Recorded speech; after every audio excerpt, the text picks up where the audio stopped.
This meeting is now being recorded. And of course, today's webinar is on the HAPIT tool, which has been developed by Kirk Smith and AJ Pilarati from UC Berkeley.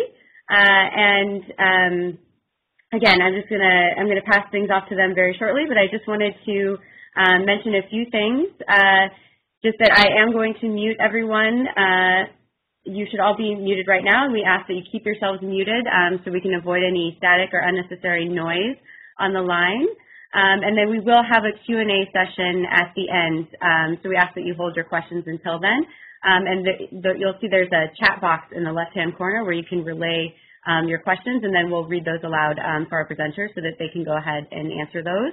And then if you are having any sort of technical difficulties with your audio or with your connection, you can also communicate via that chat vehicle so that we can try and help you with those.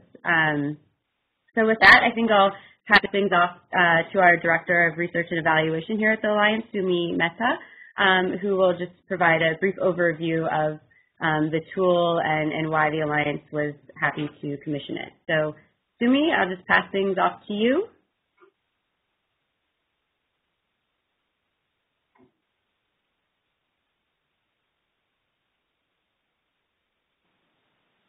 No longer muted.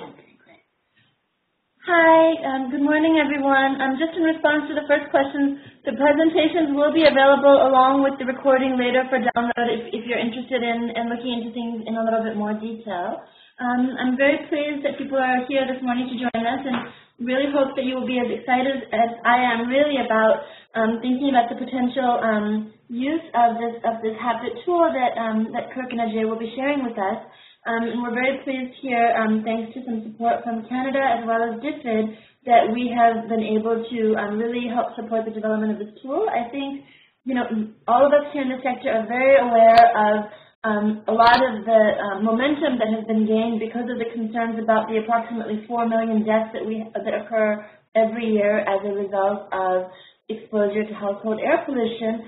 But of course, the main concern that we have as we move forward scaling up cleaner technologies is really looking at what are the potential health benefits that we have from adopting these technologies at scale, and particularly because of the range of cleaner technologies with various types of performance and people's willingness to adopt them, really to think about scaling up at the national level and considering what are the differential health benefits which would be possible depending on which types of technology you choose. And so I think that you know, Kirk Smith's research group requires absolutely no introduction for most of us here in terms of really leading the efforts of putting this major issue from a public health perspective on the roadmap, but also really thinking very pragmatically about not just really, again, what the problem is, but to try to think about how we can move forward with thinking about the solutions. So I think with that, I will turn it over to Kirk first, and then we'll turn it over to Ajay to give us an overview of this tool for us here today. Thank you very much. Okay, thank you. People. Oh no. People hear me? Yes. Do you hear the echo? I think I just have to be muted again, and then it should be gone, Kirk. Maybe Julie just mute me, and we should have no echo. Okay, how's that? Still there. How about that?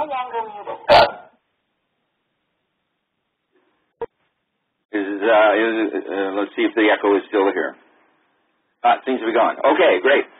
So I'm here with Ajay Pilarati, doctoral student with me here, and we're happy to present this household air pollution intervention tool, the HAPIT.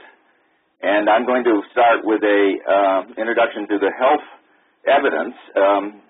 This is partly just so we're all on the same page with this, but also because the health evidence is of a different character than it used to be, particularly in the relationship between the level of pollution and the degree of health impact, and consequently or inversely, the level of pollution reduction and the degree of health benefit or reduction in health impact, which is a very important component of the habit and help explain its results or its behavior. It's not entirely intuitive, and that's because of the nonlinear relationship. A reduction of half in the pollution doesn't result in reduction in half in the health impact. And this acts differently with the different diseases that are associated with household air pollution. So the combination of this is kind of complex, actually, to predict what would happen. But the model, the HAPIT tool,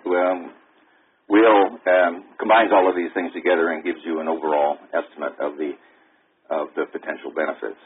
So let me just do this quickly. We're talking about mainly household air pollution. We mean mainly from it's defined in the Global Burden of Disease, WHO and others, as the smoke from solid cooking fuels, and that's mainly coal, crop residues, and wood, as shown in this picture from China. Next. And as you know, it's about 40%, maybe a little more of the world's population are using such fuels, and it's pretty closely related to poverty. Sub-Saharan Africa is very high percentage of households, and South Asia a bit lower. Still a lot of use in China and in parts of particularly the Andean area of Latin America and Central America. Now, some people think that perhaps we just wait for development to occur and it'll go away by itself. But unfortunately, the data that we have show that it's not going away by itself, that although the fraction of households using these fuels is going down in most parts of the world, if we look at this,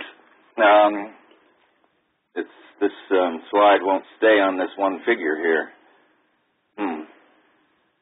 Well, I'll tell you the results. Basically, most parts of the world, the fraction of households using solid fuels is going down. This is not true in Sub-Saharan Africa, though. The fraction is staying similar or even going up. The total number of households using solid fuels is going up in Sub-Saharan Africa. But in East Asia, including mainly China, the fraction is going down, and the absolute number of households is going down. In South Asia, India, the fraction is going down, but the number of households is remaining the same, basically. So overall, globally, it's been about 2.8 billion people using solid fuels now for, as far as we can tell, 30 years or so. We seem to be stuck in this rut of a very large fraction of humanity using solid fuels. So the next. Now, some people think of wood smoke, for example. It's mainly wood, not all wood, of course, that's being used, as natural, and it won't hurt you. If you know a little more, you would say that it's only carbon, hydrogen, and oxygen, and when it burns, it just creates CO2 and water, which are non-toxic emissions. But, of course, it doesn't burn completely, and that's the problem. In small stoves of the size typically used in households, it's very difficult to burn a solid fuel cleanly. And the degree to which it doesn't burn completely, the incomplete combustion, is the degree to which it creates a series of toxic chemicals that affect health. Next. So here's a typical stove. This is from India, but data from India, but it shows that 1 kilogram wood an hour is a typical rate for cooking in a household. In this particular stove, 74% of the energy went off as waste heat. 18%, it's a good stove for a traditional stove, went into the pot. But 8% didn't even get burned. It stayed as products of incomplete combustion, partly burned material that could have been burned completely to get more energy, but were left as these products of incomplete combustion. Next. And, I call this a toxic waste factory because it takes something innocuous, benign, like wood, and creates and turns a significant percentage of the carbon in that material to toxic materials. Now, next slide. It is quite fair to call them toxic. These are the things that are in wood smoke, based on extensive review a number of us did, and you can see that it includes the small particles that are, and CO and NO2 that are common air pollutants that are controlled in the cities around the world. But because of this high level of incomplete combustion, and also a whole vast range of other chemicals, here organized in chemical categories, but the ones at the end are, in italics, are known toxic elements that you're familiar with in other settings, like benzene and butadiene and benzopyrene and formaldehyde, and even dioxin is found in wood smoke. Some of the highest exposures to these chemicals that many people consider as industrial chemicals, only from the industrial part of our civilization, are actually in village houses. Next. Now, this is one way to think about this biomass smoke is compare it to the most well-known or well-studied biomass smoke in the world, which is tobacco smoke. Most people don't deny or now accept that sticking, burning stuff in your mouth and smoking is pretty bad for your health. Well, this type of pollution in village houses is not as bad as sticking in your mouth. But a typical open cook fire, burning wood, would produce about 400 cigarettes an hour worth of particle air pollution. So it's like having, being in a bar with 400 smokers, if you like, or 200 smokers smoking every 30 minutes, however you want to look at it. So it's a lot of smoke. So not as bad as sticking in your mouth, but when we look at the health effects, when you consider it as compared to tobacco, it maybe is not so inconsistent. Next slide. So in our field, and this is important for the HAPIT model, we don't focus on, in the health field, we prefer to focus on exposures and not concentrations. Now, that has a big distinction in our minds, but we realize other people who are just coming to the field don't quite understand it. And concentration is, you stick a device in the corner of the room, and it measures the pollution in the room, the concentration in that room. But exposure, but people don't stay in the room all day. They move, they're there in the kitchen part of the day, and then they're in the bedroom, or they're outside, or they go down to the market, or wherever they are. What we're really interested in is total exposure, how much they breathe during the day. And the best way to get at that is with personal monitoring. And here you can see a picture of the first woman in history, as far as we know, in Gujarat in 1981. I think there's who had her exposure measured. And you can see she's wearing a device, a pump on her hip, and a filter up near her breathing zone that moves around with her. So as she cooks or moves elsewhere during the day, her exposure is measured. So that's the ideal way of getting at these exposures, is with personal monitoring. Sometimes it is a little bit intrusive and difficult to do, so we have some other ways of getting at exposures by figuring out where people spend time and measuring in each of those places. Now, we're not going to spend a lot of time in this seminar talking about exposure assessment, but it is critical because the HAPIT model, or the HAPIT tool, is designed to have inputs of exposure. So just measuring concentrations in the kitchen is that's part of the way toward actually determining exposures.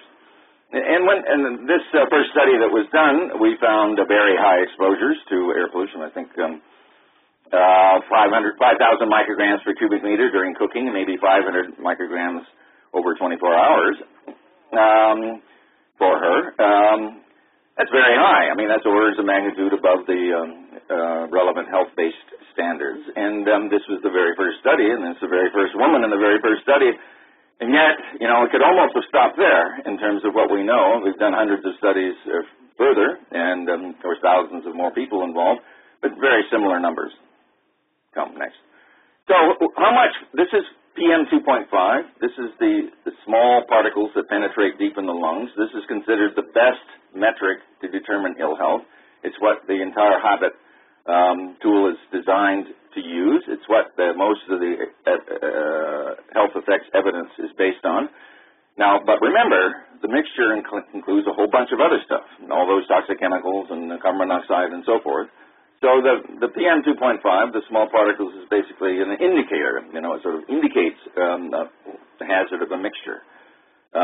It's the same metric that's used by the cigarette people. Tar is small particles they capture on filters, just like its total aerosol residual is what that word tar comes from, and it's the same metric that we use. Next slide. So how much is it? Well, 10 micrograms is the World Health Organization recommended guideline, and they say, depending on how you interpret theirs, that no place should be above 35, indoor, outdoor, or whatever. National standards, so this is out of date. 12 is the U.S., China is 35, India is 40 micrograms per cubic meter. These are all far, of course, below what kind of levels we find in village houses, which is why we're sitting here today.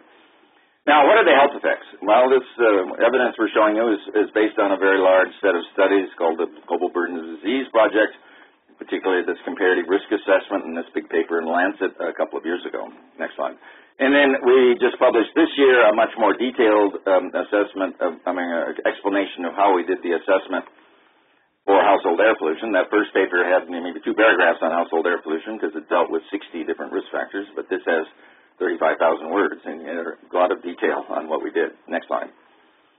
And those are both on my website, or you can find them by searching the web. Now the metrics here, this slide is not working either. There's the global burden of disease, and what that means is the total envelope of illness and premature mortality by disease, by age, by sex, or around the world. That's basically the target for public health interventions. The comparative risk assessment, on the other hand, is the fraction of that that's due to particular risk factors. So how much of the mortality in the world, and our premature mortality and the morbidity, is due to smoking, or how much is due to bad sanitation, or how much is due to poor diet, and so forth, or how much is due to household air pollution. So the global burden of disease itself is the envelope, and that can be a national burden of disease. What's the burden of disease in Rwanda or India or wherever? And then the comparative risk assessment is what fraction of that, how much of that is due to a particular risk factor? How much of it is due to, as I say, bad water or household air pollution or smoking or whatever? Everybody has to die, of course, and so the important thing is the prematurity of that death. And so we don't like to use death alone as an indicator. Next, we use, in the international health field, we use a measure called disability-adjusted life years, which accounts for the prematurity of the death. So a death of an 18-year-old counts more than the death of an 88-year-old. Both count, but the 18-year-old counts more. And this, of course, fits with most people's view of things. An 88-year-old dying is not a tragedy. Normally, it's expected. Of course, you may be sad, and rather the person lived a few years longer, but it's not the same as an 18-year-old dying, which is a tragedy and impacts people's emotions and the economy and so forth. 86 years is used as the benchmark in the global burden of disease. Next. Well, everybody should be allowed to live 86 years, and the degree they don't is the lost life years. So you get a global burden of disease. This is the Lao one. It shows on the right side for 2010 what are the most important diseases in the country overall, not causes of disease, the diseases themselves. So lower respiratory infections, pneumonia in young children is the chief cause of lost healthy life years, followed by heart disease, diarrhea, so forth and so on. You can get these for your own country from the website, the Global Burden of Disease website. You have a lot of capability in graphics and manipulating the data for if you have an interest in this. But of course, some of these things are caused by household air pollution, others not. Diarrhea is not caused by outdoor air pollution. Obviously, road injuries are not caused by household air pollution. So what fraction of this is due to household air pollution? So that's going from the burden of disease to the comparative risk assessment. Comparative risk assessment basically looks at the left here, the blue box is the exposure levels. For example, how much air pollution are people exposed to? Then it looks at the epidemiological literature, how much exacerbation of heart disease or pneumonia or whatever is due to that much air pollution. Combines those together with the background disease burden in that country to figure out what's attributable to that particular risk factor, say household air pollution or smoking. So this is a simple kind of, looks like a simple kind of relationship, but you can imagine trying to do this for 60 different risk factors in every age group and both genders around the world, in every country in the world, was a major effort. For India, for the household air pollution study, how did we estimate the exposure levels? Well, we have evidence, as I showed before, on what fraction of households are using solid fuels, but the question is, well, how much pollution is created? Well, and India has the most studies of any one country in the world, and so we were able to model the pollution by looking at things, what kind of fuel people use, how big the house was, what kind of, what part of the country they live in, and so forth, the size of the household and so forth, to get an estimate of the pollution levels in the houses. And you can see, if you know India, it's not surprising, there's more pollution in the northern states than there is in the southern states. That model is built into the results of this model are built into the default values in the HAPIT. If you don't know your own exposures in your own country, it's assumed that they're the same in India. Now, India is not the whole world, but it is 25% of the biomass using households in the world. It's not a small sample.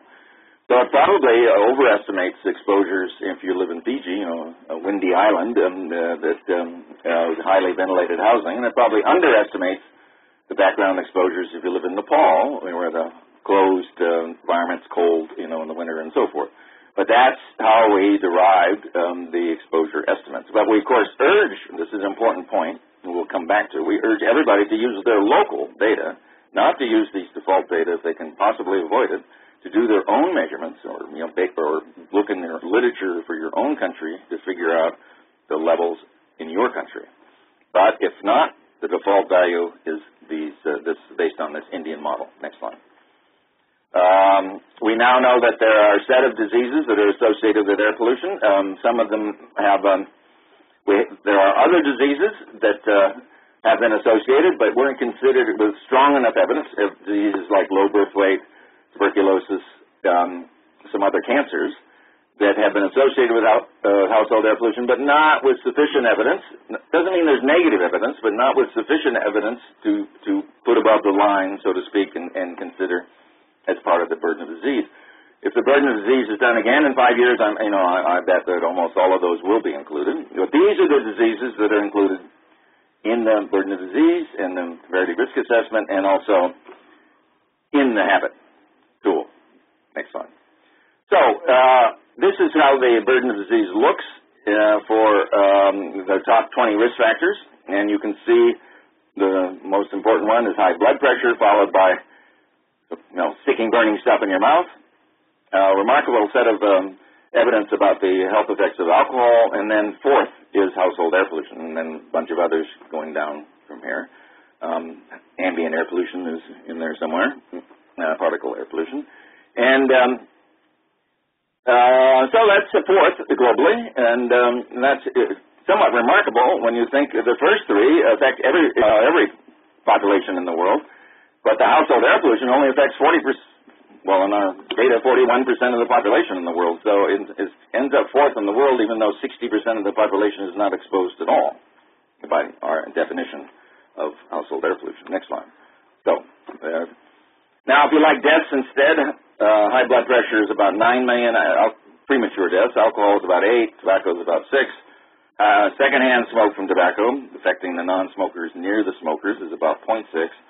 Household air pollution is about 3.5, and secondhand smoke from cooking, that's the downwind air pollution created by cook stoves, is about 0.5. And then a number of other important risk factors, high, obesity, overweight, physical inactivity, outdoor air pollution, high sodium, too much salt intake. Those are all big too. We don't know these numbers so precisely that you can really tell the difference. I'd say household air pollution is in this second group, the big boys, if you like, physical inactivity, high sodium, household air pollution. Not as big as the really big guys, high blood pressure, alcohol, and tobacco. Next slide. So here's the, since we started a little bit with Laos, here's the what it looks like in Laos. Household air pollution is the first risk factor in Laos. And what do these colors mean? Next.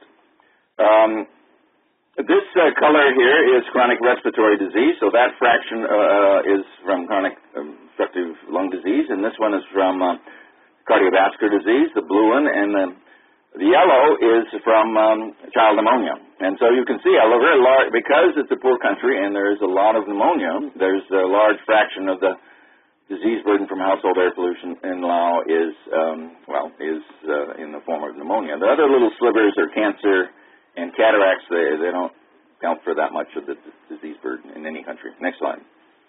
Here's the one for India, and you see household air pollution is number 2, and the pneumonia fraction is a little bit less because India does a little bit better in controlling its pneumonia, but cardiovascular disease portion is fractionally larger. Next slide. Now, and that's the distribution there. Now, there's a difference between genders here.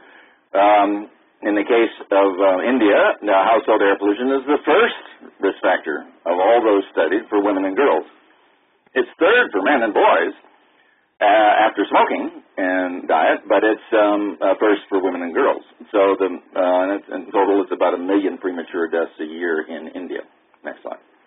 All right. You notice I haven't used the word indoor because we now understand, of course, that the stove smoke doesn't stay indoors. It goes outdoors and exposes people nearby and becomes part of general outdoor air pollution. It actually contributes about 12% to outdoor air pollution globally, but 0 in some countries, Japan, for example, and 25% in India. Depends on where you are. So part of the outdoor air pollution is due to household air pollution, household sources. Here's I'll skip that one. Let's skip that. Now, the burden of disease studies, the comparative risk assessment, initiated a new approach to understanding these risks. And it did so by linking the risks from all sources of combustion particles where there are big literatures. So the biggest literature and the most, is active smoking, sticking, burning stuff in your mouth. The second largest literature is outdoor air pollution, where we have many, studies, mostly in richer countries, but we have lots of studies of the health effects of outdoor air pollution based on the measurements of combustion particles. That's this end of the so the smoking studies are at that end. I should explain. This is the risk of heart disease here, basically, on the vertical axis, and this is the daily dose of particles that you get, measured in milligrams, on the horizontal axis. And the outdoor air pollution studies are this group down here, and these are the active smoking studies. And in between, we have the starred studies, which are secondhand tobacco smoke studies. That's living with a smoker who's your parent or your spouse, usually. Now, our area, the so-called HAP zone here, that's the level of exposure that we find in village houses. It's greater than secondhand tobacco smoke typically is, but, of course, not as bad as sticking, burning stuff in your mouth. And the risks of heart disease are thought to be accordingly about, between these two.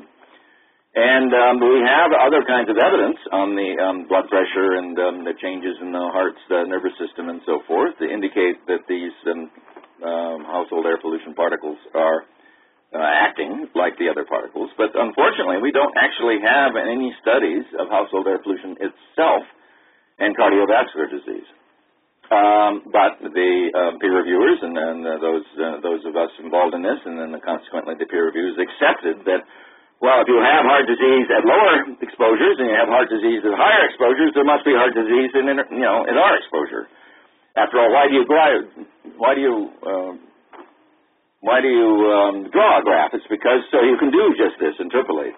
We're not extrapolating off the graph, we're interpolating within the graph. So this is a brand new way of looking at this problem, and it's particularly important for heart disease, but we've now done this for all of the major diseases, and I'll show in a minute. Next. This is published in a paper that finally came out this year, but the data for this and analyses were used in the burden of disease assessments as this particular paper here. Okay, next. All right, that first graph I showed was on a log-log scale. If you use this, if you plot this on a scale that's more familiar to us on the x-axis, which is the units have disappeared, but the micrograms per cubic meter. Remember, 10 micrograms per cubic meter is the WHO guideline. It's way down here. And what we find in village houses is, up toward the top of this, but of course that's not as bad as sticking, burning stuff in your mouth, which is not even on the chart here. So this graph, next, is in informed by outdoor air pollution studies roughly in this realm, by secondhand tobacco smoke studies roughly in this realm, and the smoking studies, not even on the chart here. And this is our zone. So this is the kind of risk we would expect from household air pollution. Now notice how flat the curve is near the top. So if you go from, say, 350 in your house to 200, which is a big drop, a new stove or better fuel, gets you, half, or let's say you go to 175, it's half. But look at how little the risk has changed. You've gone from 1.7 to 1.6. Most of the heart disease is still there. So this implies that you have to get very clean. In order to get rid of most of the heart disease, you have to start getting down, close to the WHO, at least level 35, the interim target 1, and preferably even lower. That's quite a big task for a biomass stove, but of course stoves are getting cleaner and getting closer to that. Next. Now, this is not just true with heart disease. You see it with stroke, you see it with COPD, you see it, there's the heart disease, and you see it with pneumonia. This is acute lower respiratory. You don't see it with lung cancer. Lung cancer is pretty close to linear. So you get half the exposure, you get half the lung cancer. So that's good news, but unfortunately, lung cancer is not the major impact. As you saw from those graphs, it's rather a small fraction of the total impact of household air pollution is lung cancer. Most of it is ischemic heart disease, is in the other three categories. Next. So it's one of the top risk factors in the world for ill health. Biggest impact is in adults. Still important for children. Important source of outdoor air pollution. In fact, going down slowly because health conditions are improving, but the actual number of people affected is not going down, in many places, including Laos. Next. So bottom line number 1, biomass stoves are getting much cleaner, but we know to achieve the major health benefits required, stove fuel emissions need to be very low, as you saw from those graphs. To actually achieve these exposure reductions, obviously, people have to use them. So how much ill health can they reduce? And how much do they leave untouched? That's what the HAPIT tool allows you to do. Next. Now, here's an example. This is from Nigel Bruce at WHO. This is child pneumonia. There's the curve you see. So if you start up here at the top, just click, I think. Typical level in a village house in India would be about here. And average exposure, this is not the concentration in the kitchen, remember. This is the exposure. You start here, and you go to there. That's more than a 50% reduction. Next. 80% of the burden, of the pneumonia burden, is still untouched. So, that stove may be good. It may save fuel. It, maybe makes the environment more comfortable.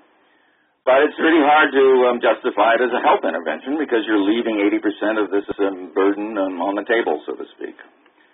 Okay, second point. Next. Clean cooking now in the world is really only achievable with gas or electric cooking, which is 60% of us use. So high priority needs to be given to expanding gas and electricity. But it's expensive to do that, and we haven't really learned how to break those cost barriers and get it down to poor people. And usage and adoption are still issues, and stacking. People, may take LPG, but they still use their open stove. So these are important issues still. But you don't have to measure emissions anyway, because they're pretty clean. So near my last slide here is the so-called energy ladder that's probably some of you have seen. And basically what we're trying to do, we've got very poor people. This is typical in India here, but it's similar in other countries. It's crop waste and dung the poorest people are using. A large part of the population using wood spread over a number of income groups. Then you start getting the non-solid fuels above the line there, and then there's a little bit of biogas and these things used, and most is LPG, and a little bit of natural gas and electricity in the richer population. So what are we trying to do? We're trying to fill this empty quarter, upper left quadrant. That's what we're trying to do. We're trying to get poor people to use clean fuels. Now, how to do that? Next. Well, one way to do it is to try to make the available fuels, these, charcoal isn't used much in India, but in Africa it is used a lot. Wood, the biomass fuels to make them clean. That's the approach we've been trying to take. But there's another approach, which is go from the right. is to make the clean available. Well, the HAPIT tool will actually allow you to calculate the benefits of either of these, or both. You can look at the benefits of making the available clean. Next slide, last slide, I think. So the bottom line is restated. In addition to continuing trying to make the available clean, to make biomass stoves even cleaner, we should also try to make the clean available. But you can, either of these can be evaluated using the household air pollution intervention tool. So I think we're not going to stop here for questions, right? We'll just go on to the introduction of the tool itself by Ajay.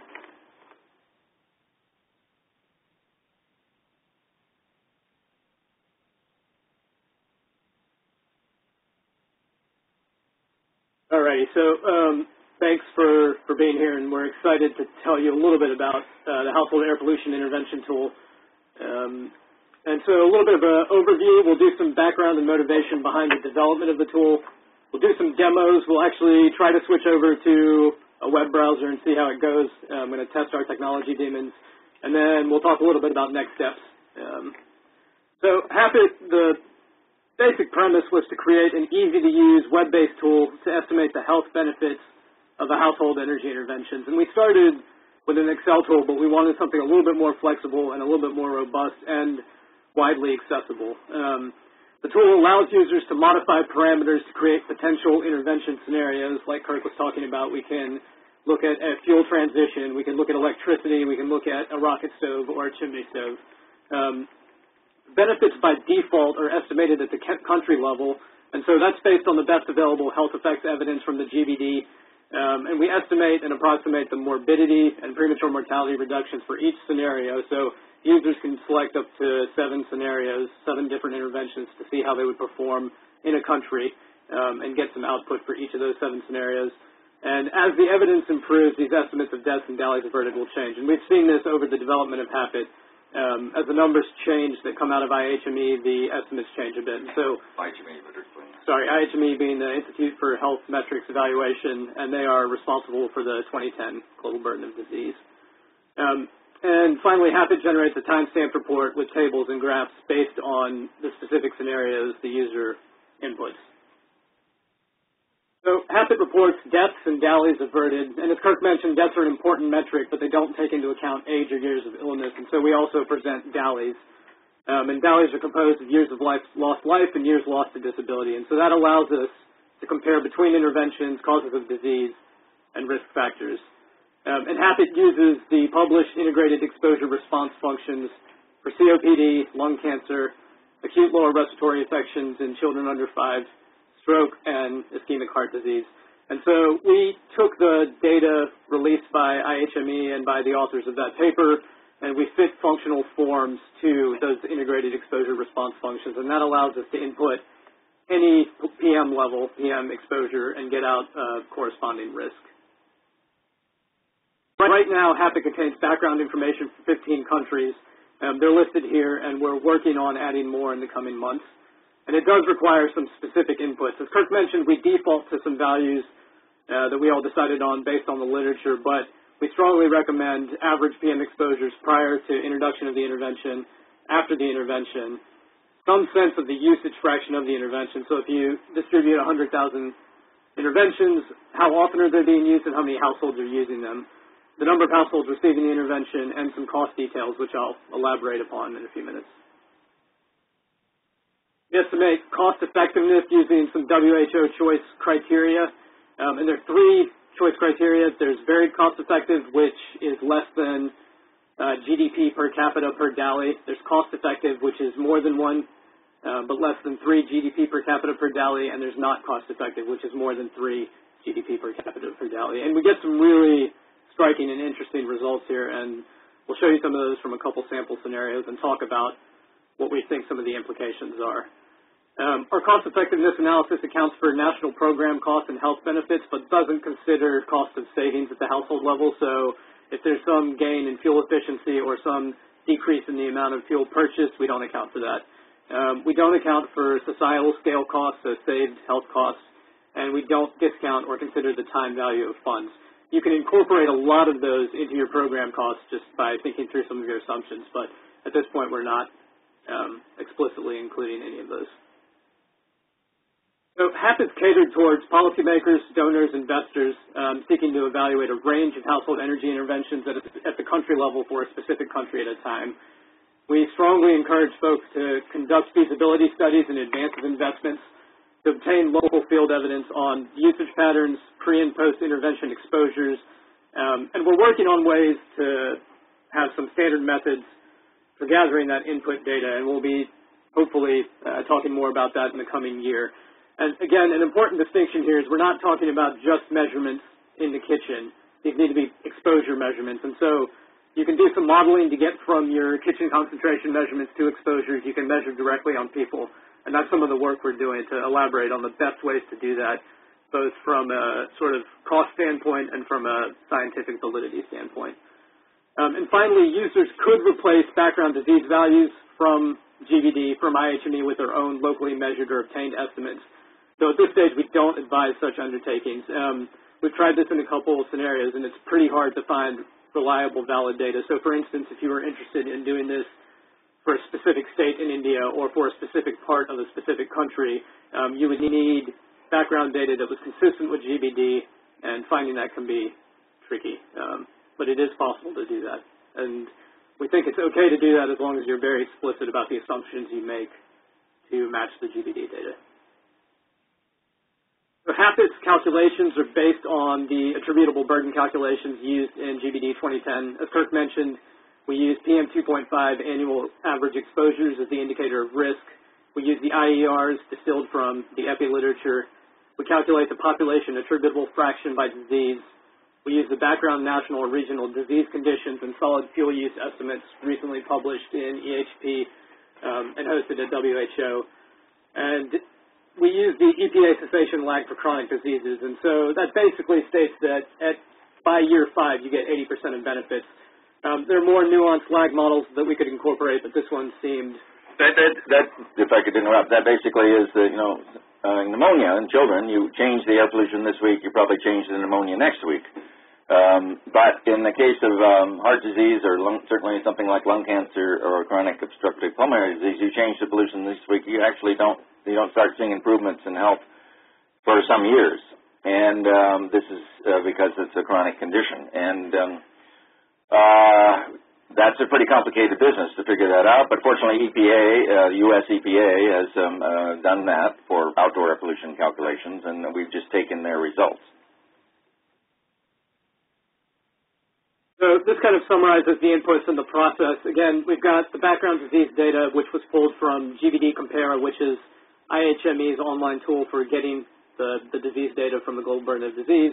We've got 2010 population data from the Census International Bureau, solid fuel use data from the WHO, GDP per capita also from IHME, and average household size pulled from UN Population Division and the Global Alliance. The user then inputs pre-intervention and post-intervention exposures, the number of targeted households, and the fraction of households using the intervention, some cost information, and an evaluation period. And then behind the scenes, we calculate relative risks and PAFs, the attributable burden, and the averted burden. And so the averted burden is the post-intervention deaths and DALYs subtracted from the pre-intervention values. And so we can talk more about those calculations if needed later. They're pretty straightforward and have been used elsewhere in the past.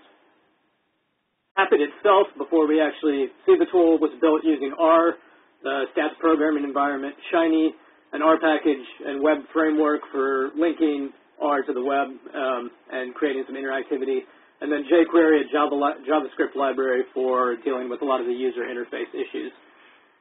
It allows comparison of multiple user-defined interventions, and it contains a number of default scenarios for LPG, rocket stoves, chimney stoves, and fan blower stoves. And users can customize the 3 additional scenarios as needed. And a nice part of this is that any analysis or function that you can dream of, we could eventually implement. No promises there, but it is possible to do anything you can do in R through the web. And this will be available at the end of August at this URL and via the Global Alliance website. So this is what it looks like. And we'll step through a few slides here and then switch to the web. We've got at the top the evaluation period, so for how long you're considering the calculation of health benefits. We've got a drop-down for counterfactual exposure, so you can choose what was used by the GBD of 7.3 micrograms per meter cubed, 10, which is the WHO guideline, and then 35, which is the interim target specified by WHO.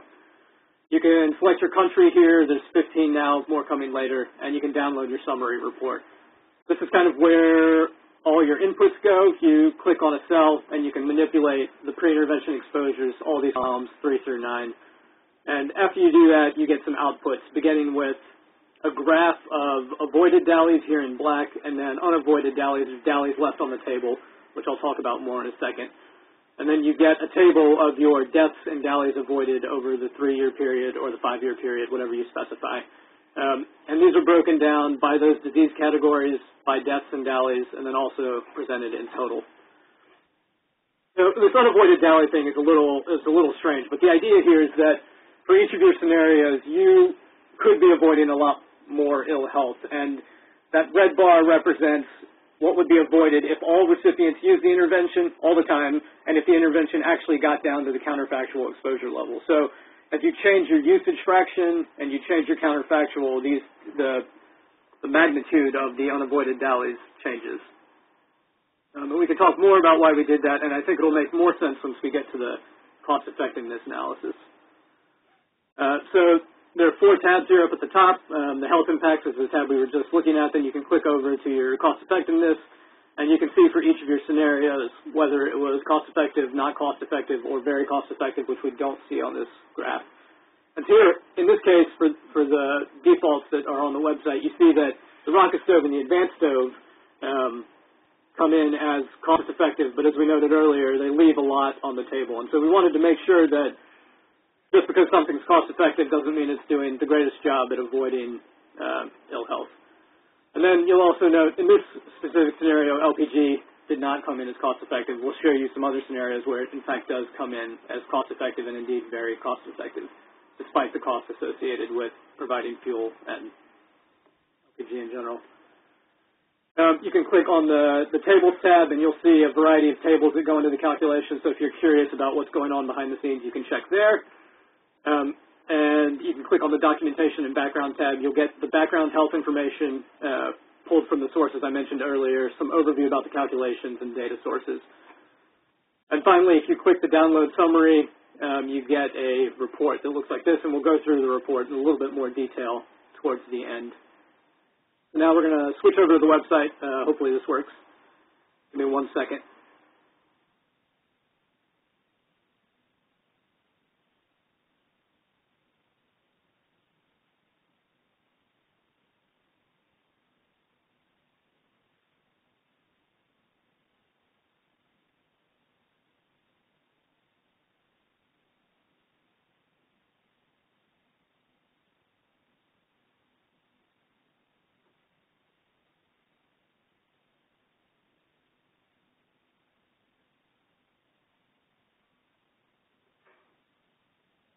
When we go live at the end of August, all the login stuff will be gone away. It'll just be available. So, as I mentioned, we've got this editable table. So, for instance, if we wanted to change the post-intervention exposure for the chimney stove, we would just double-click here, and we could change it to whatever we wanted. Let's say it was measured at 200, number of targeted households, et cetera. So the table is fully editable. You can choose your country. Once you choose a country, it does refresh the table. So we'd have to come back and change this to 200. Your evaluation period, your counterfactual exposure. And if you hover over these little question marks, you get an explanation of what each of these drop-downs is for. To prevent the web app from going a little crazy, we hit redraw to recalculate and to recreate the figures. And so the figures recreated here, we can see that LPG getting down to 40 averts the most ill health. The others don't seem to be doing too much. We can tab over to the choice cost effectiveness, and we can see in this case that LPG comes in as cost effective. We've got our tables, the PAS at the counterfactual and before and after the intervention, and then the pre-intervention burden in the target population and the post-intervention burden in the target population. And then finally, the documentation and background. And you can see sort of everything that goes into HAPIT there. So rather than go through some scenarios here, I've created created a few slides where I went through scenarios in Nepal and Rwanda, and we'll walk through those now. And we can come back to the website at the end if there's any specific questions.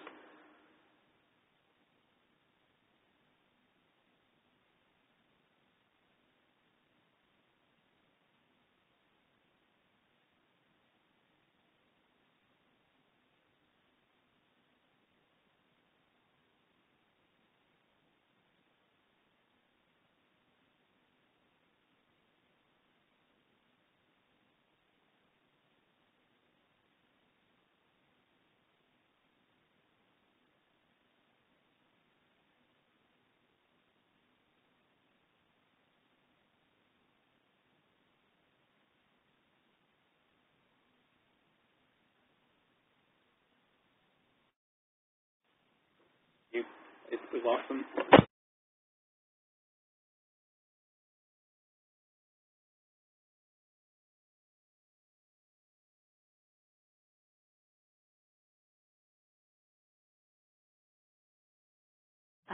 Hello all, this is Julie from the Global Alliance. It looks like Ajay has lost his audio connection, so if you could just bear with us for a moment, he's going to try and reconnect. Sorry about this.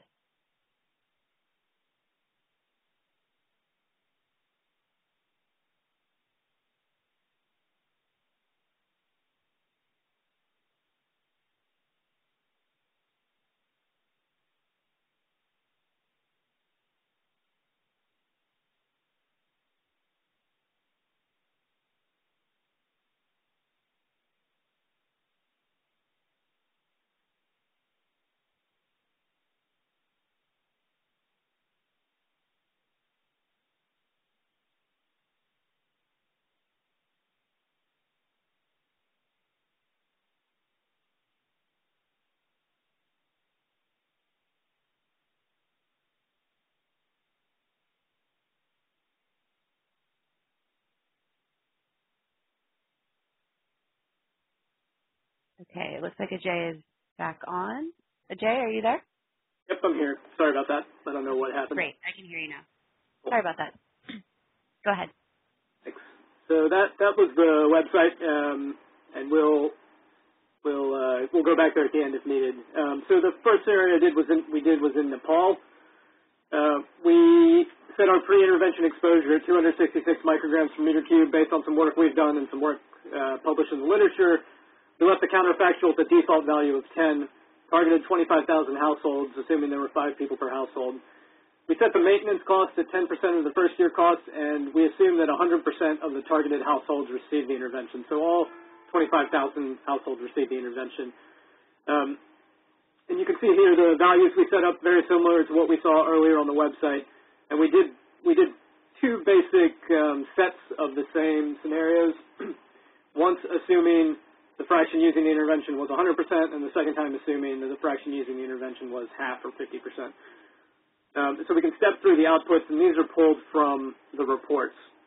And so again, we have our avoidable DALIs, LPG avoiding the most DALIs, and then the other interventions acting as we would expect, and then a table of the scenario, the pre-intervention exposure, the post-intervention exposure, the total DALIs avoided, and the total deaths avoided or averted.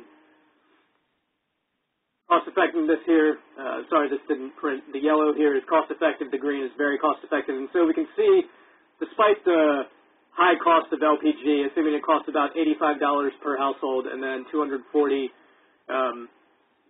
per year, still comes in as cost effective. It's not very cost effective, but it meets that threshold of being between 1 and 3 times GDP per DALI.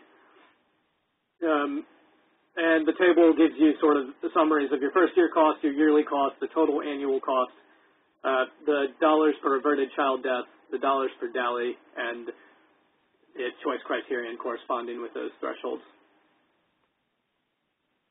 The second scenario is for Rwanda. Set the pre-intervention exposure at 450 micrograms per meter cubed. Again, this was based on the literature where there were concentrations reported but not exposures. So we took a value about half of the concentration as the exposure. Obviously, that's a very rough estimate, and it would be much better to do personal measurements there. Again, the counterfactual was set at 10, and the other parameters were similar to what we had seen earlier. Here I just did 4 scenarios, the chimney stove, a rocket stove, similar to what was reported in the literature, and then an advanced stove, like a fan blower stove. Not sure why the graph didn't output properly here. So this is the LPG scenario, the chimney, the rocket, and the advanced. And again, the black is the averted, and the red is the unavoided or unaverted, or the dallies left on the table. So again, we see that the LPG stove had the most sort of profound effect on reducing the burden. The others worked in correspondence with the exposure reduction. And again, we think this is probably related to the shape of those IERs, why we don't see as profound a reduction as we might, despite the fact that in this case at least we're decreasing the post-intervention exposures are about a third. And finally, the cost effectiveness again. And so again, LPG comes in as cost effective, and the other 3 come in as very cost effective, despite the large burden left on the table. So I can show you the report quickly. Hopefully we won't crash out this time.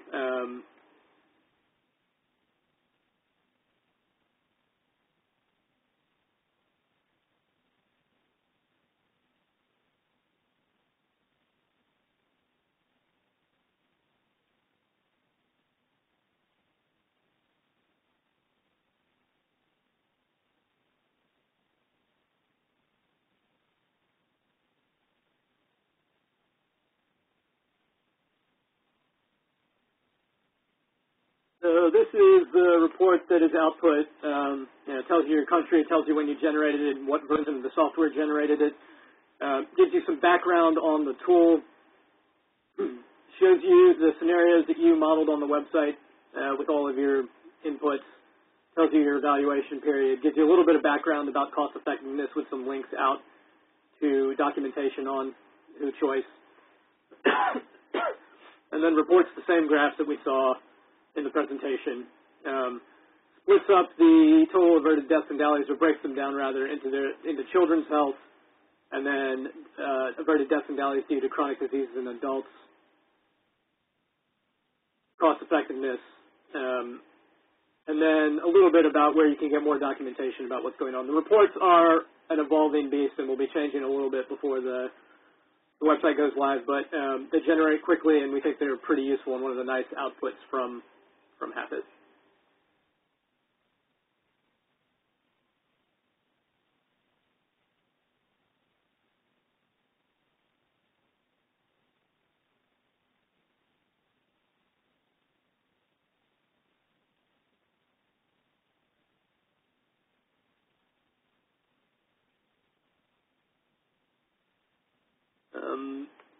So just wrapping up here, our next steps, we're considering ways to incorporate either additional specialized versions of the tool, again, thinking about subnational regions, or by poverty or income quintile, and looking at being able to pick one of those 4 or 5 scenarios and then elaborate a little bit on it with some sensitivity analyses.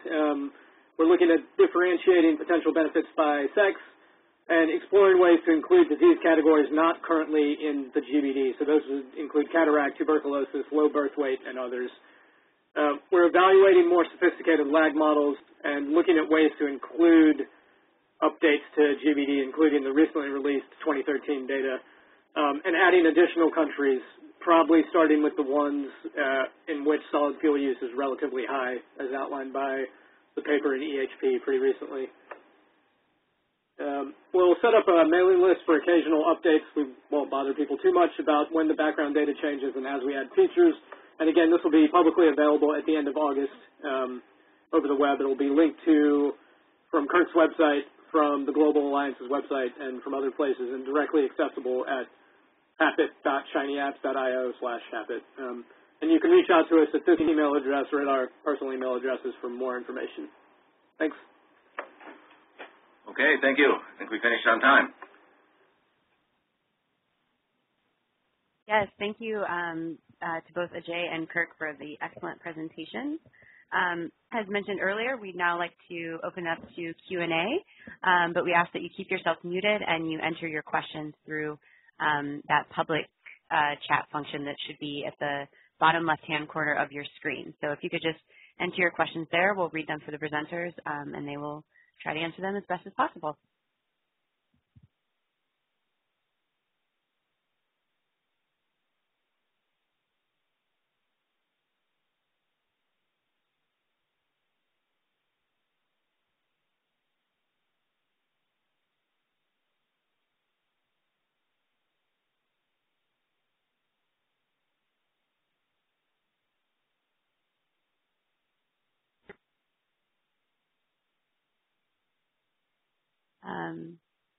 So I don't know if Verena is still with us, but I did see that she entered a question earlier, but it seems to have disappeared.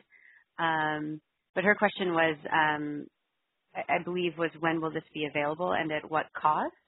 I think you've covered the timing of the availability, but I don't know about maybe you could speak to the cost question, Ajay or Kirk, and then we'll go to Matt's question. Yeah, so it'll be available for free over the web at the end of the month. Okay, great. Thank you, Ajay. And then looks like we have another question.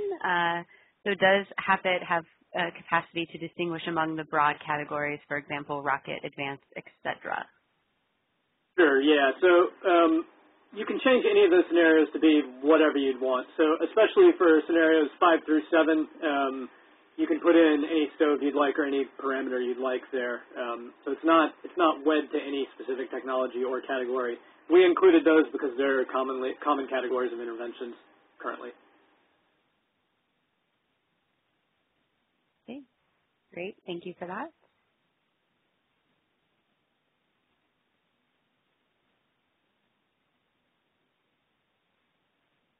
Okay, and we have another question from Verena.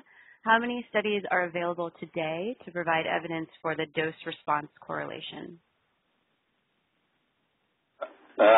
Well, hundreds when you think of the broad range of exposure categories: smoking, secondhand smoke, outdoor air pollution, and household air pollution. Of course, of those 4 categories, there's much more evidence in the smoking and outdoor air pollution area, and smaller amounts of evidence in the secondhand smoke and the household air pollution. I guess we might even have more in household air pollution than they do in secondhand smoke. So you can look at that paper that's on the Burnett et al. Paper that I had the title page on in my website, or you can get it from my website, that paper, and see some of the the evidence base. Or actually, even better place would be the Annual Review of Public Health paper. The appendices for that, the appendix for that has all of the major health evidence shown. So it's not as big an evidence base, of course, as outdoor air pollution or smoking, but it's getting to be a fairly respectable database. Great, thank you, Kirk. And then we have a request from Sumi. She asked if you can say something about the current or future ability to consider potential impact on ambient air pollution. Well, that's pretty tricky to do, in this, you can do it in one place, and we're doing some studies in India, for example, and in China. But that's, it's pretty hard to do nationally. It'd be just this one area in India or one area in China. I think you'd have to use a different approach than this model to do that globally. Or you could just click your country, Rwanda, and then give you a result. But we need to think about that more. Actually, the paper that's presenting the fraction of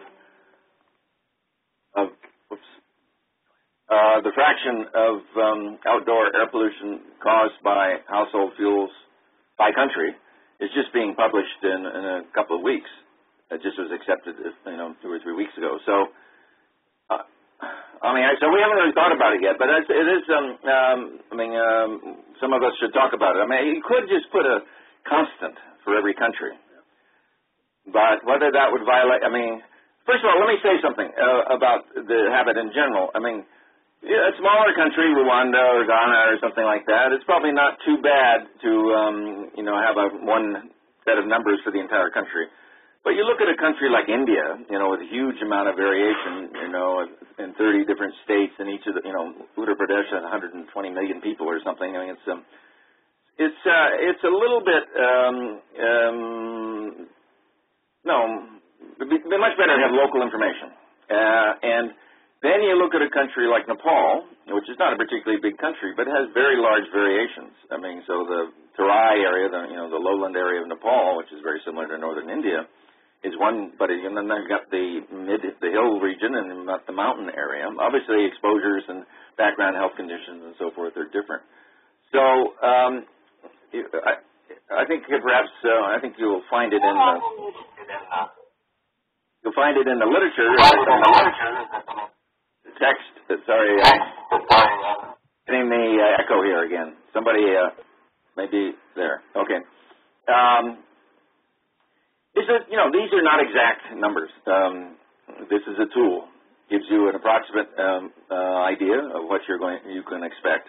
But if you're in an unusual situation in any country, it's not going to be very well reflected by national numbers. You just have to recognize that.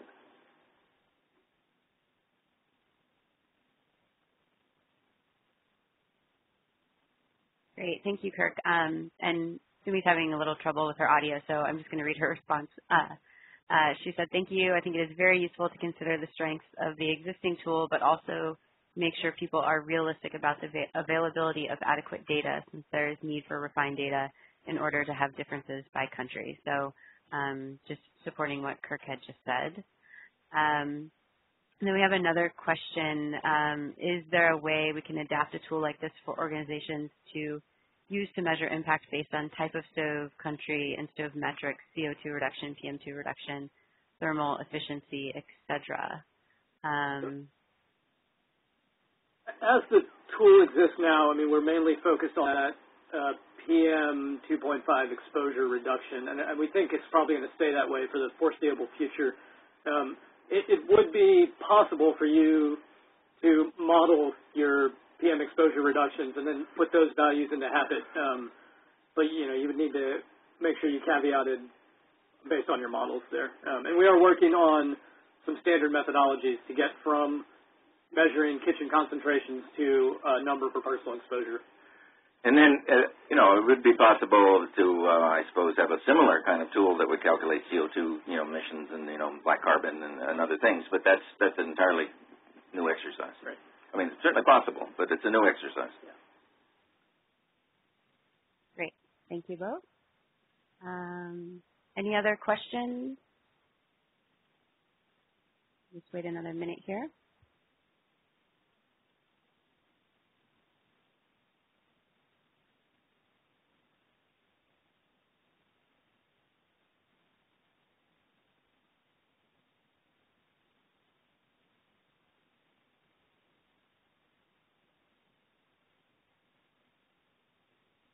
Actually, I have a question myself, just based on some internal questions we've gotten around here. Could you just briefly go through again what your inputs are on the cost side? I know that you don't include the cost for the consumer, but what sort of costs were included in the inputs? And I think you went over this earlier, but if you could just briefly go over that again, I think that would be useful for some. Sure. So right now, we have the cost of the intervention itself, and that's the cost per unit basically, and then an annual maintenance cost. So whatever the program costs are kind of rolled into that maintenance cost. I mean, it does assume that over the length of the program, those costs are fixed. Okay. And the cost of the intervention, when you say that, that would be for like a national government or an NGO to implement a program? Yeah, for whoever's using the tool. We couldn't figure out, sort of standard way to think of the household contribution. So it's just what the donor has to pay. But if the household pays for some of it, and when you do financial calculations, a lot depends on the system boundaries. We just took this accounting stance, as they call it, of the donor. Okay, and so then you're making the assumption that the donor is giving the stove or whatever the intervention is away? Yeah, that's right. Okay. or if you like, that the household is paying part of it, but that cost is included as well. So it's an $85 stove. Right. That's what it is, an $85 stove. Got it. So, I mean, I think Thank you for that clarification. probably the biggest, I mean, you know, obviously these stoves have other advantages. I mean, the household is generally actually not buying the health advantage. They're buying maybe convenience or fuel savings and whatever, and that benefit is not included. So the cost numbers is pretty simple, actually. That's a consideration here. I mean, also it doesn't include the social benefits. I mean, reducing ill health in the country has a major, you know, benefit to the country, and that can be monetized into some numbers. But that doesn't include that either, because of course that would vary by country, and it's kind of hard to find standard methods in that arena. So the cost, it's a very simple-minded cost analysis. It's basically the cost of the stove or the intervention and the annual cost of maintenance, which could be the fuel that you provide, or could be just other kinds of maintenance that might be done. Mm-hmm. Okay, great. Thank you for that clarification. And that's something that it would worth, you know, doing something a bit more sophisticated in the future, I think. Yeah, and Sumi just adds another layer of clarification that the cost numbers include the direct costs of the stoves, but do not actually say if these are paid for by the user or the program. And then she also included another question. Does anyone from the impact investing side have comments about the potential use for doing results-based financing or outcome-based financing, especially given the uncertainties? So I don't know if we have anyone from the impact investing community who would be willing to sort of speak to that or provide their comment to that.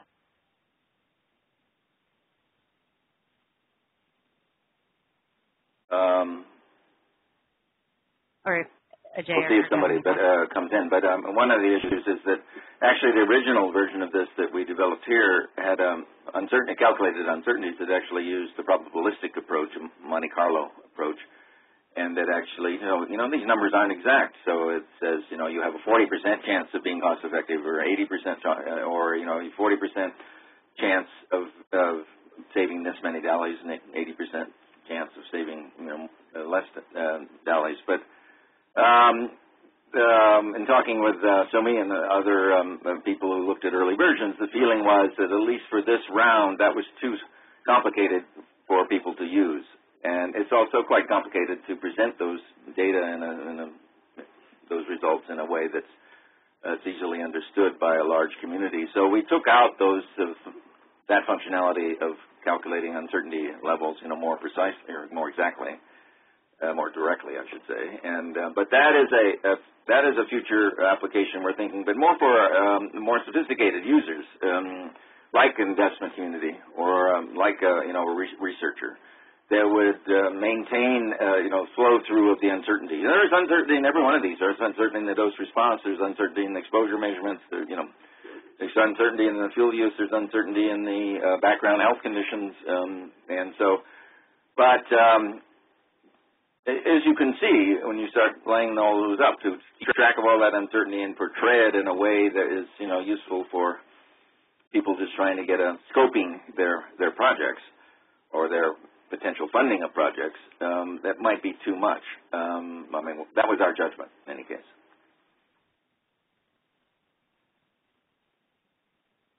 Okay, thank you for that. And Sumi just further adds, I'm curious whether the uncertainties here for exposure are comparable more or less than for other outcomes and results that people invest in. So I think, again, she's looking for some inputs from the impact investing community. So I don't know if anyone wants to take that. We can also, if others have questions, we can accept those now as well. So please go ahead and enter them if you have additional questions.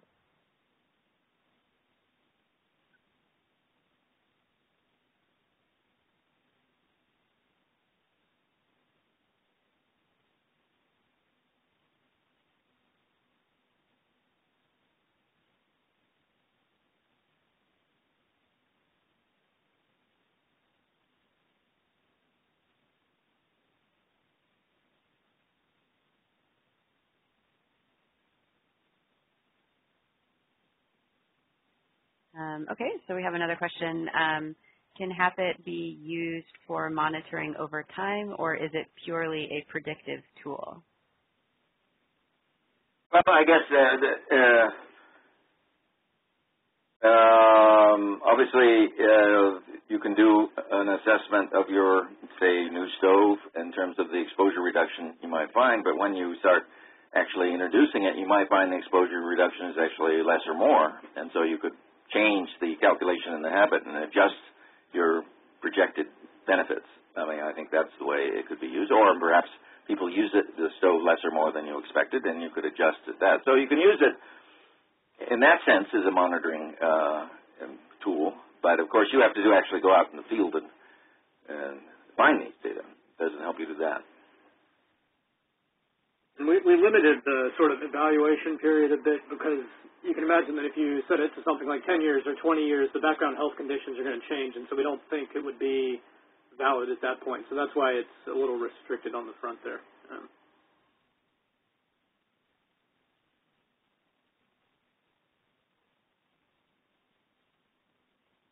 Okay, thank you. Any other questions? I think we'll wait just another minute, and then maybe we'll wrap up.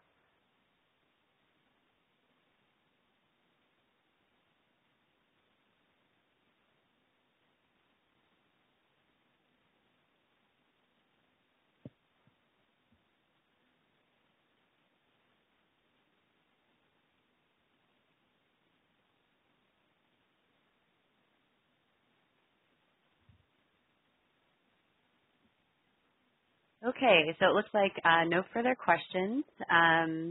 Thank you all again for joining the webinar today, and of course, thank you again to our presenters. Ajay or Kirk, I don't know if you had any final last words you wanted to add before we wrap up here.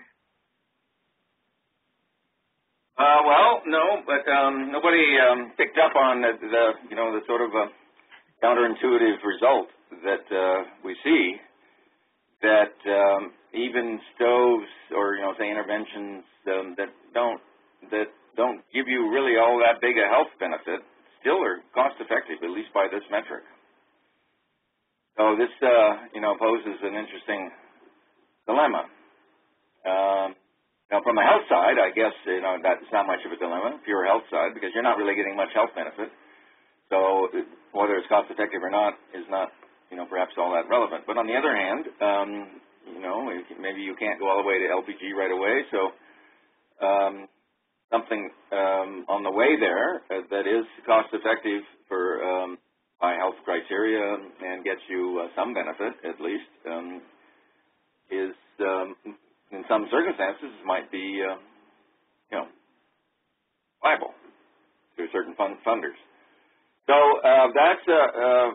that's one kind of counterintuitive result, and the other is that, which is kind of the counterpart to that, is that sometimes LPG, which is we just assumed 100% subsidy, if you like, of the LPG stove and the LPG itself, that can be cost effective in some circumstances because you go so far down the curve, you get a lot of delis, and that's a cost effective too. So I think these, there's some. To us, it's caused some, kind of a rethinking about what the proper approach is. I mean, one of the things that tool doesn't do now is it's sequenced.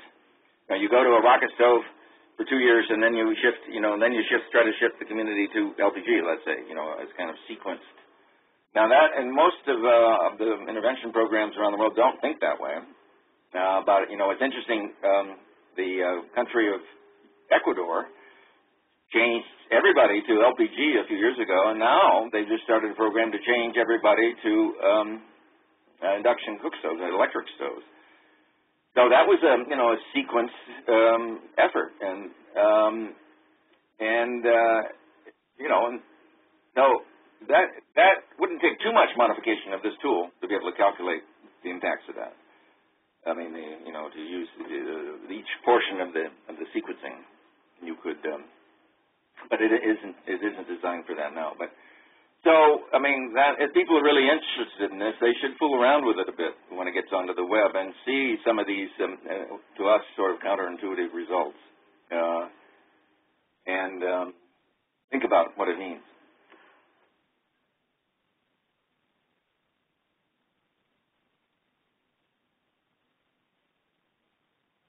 Yes, thank you for that addition, Kirk. And just a reminder to everyone that the tool will be available at the end of this month.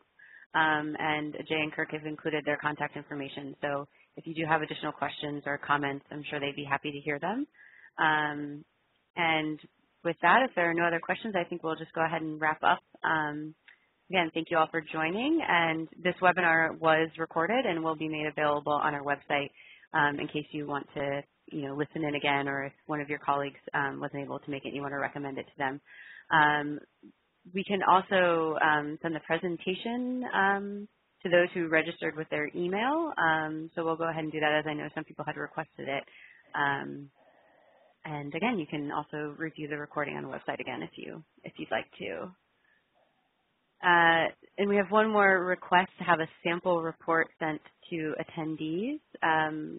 Jay or Kirk, do you think that's possible? Sure, that's fine. Yeah. Okay, yeah, so we'll go ahead and do that as well. And with that, I think we'll close. Thank you all again, and thank you again to our presenters. Have a nice day. Bye-bye.